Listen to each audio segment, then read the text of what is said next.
தமிழ் மொழிக்குள் உங்களை வரவேற்கின்றேன். அனைவருக்கும் அன்னையர் தின நல்வாழ்த்துக்கள். வாழ்த்து சொல்றது ஏன் பொறுப்பு, அதை வளர்ச்சியடைய செய்யறது உங்க பொறுப்பு. அன்னையர் தினத்தை நம்ம எல்லாரும் மகிழ்ச்சியா கொண்டாடி இருப்போம். நம்ம அம்மாக்கு வாழ்த்து சொல்லியிருப்போம், பரிசும் வழங்கியிருப்போம். அம்மாவை பத்தி பல பேர் பல விதமா பேசியிருக்காங்க, இப்பவும் பேசுறாங்க, இனிமேவும் பேச நிறைய இருக்கு. ஆனா இன்னைக்கு நான் தாயை பத்தி பேச போறதில்ல, தாய்மையை பத்தி தான் பேச போறேன்.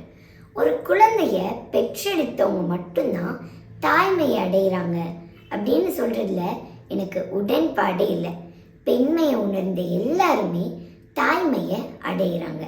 எவ்வளோ வலி ஏற்பட்டாலும் சதையிலேருந்து நகத்தை பிரிச்சிடலாம், எவ்வளோ கஷ்டப்பட்டாலும் கடல் தண்ணியிலேருந்து உப்பை கூட பிரிச்சிடலாம்.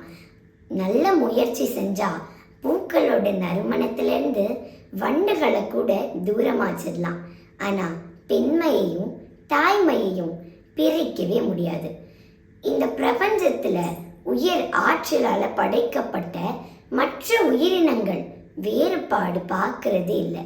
ஆனால் நம்ம மனித இனம் மட்டும்தான் வேறுபாடு, பாகுபாடு, உயர்வு தாழ்வு, பிரித்து பார்த்தல் இப்படி பார்க்குறோம். ஒருத்தவங்களுக்கு குழந்தை இல்லை அப்படின்னா, நீ இன்னும் தாய்மை அடையலையா, உனக்கு இன்னும் குழந்தை பிறக்கலையா, நீ இங்கே போய் பாரு, அங்கே போய் பாரு, இப்படி அறிவுரை சொல்லாமவும் அவங்கள குத்தி காட்டாமையும் இருக்கணும்.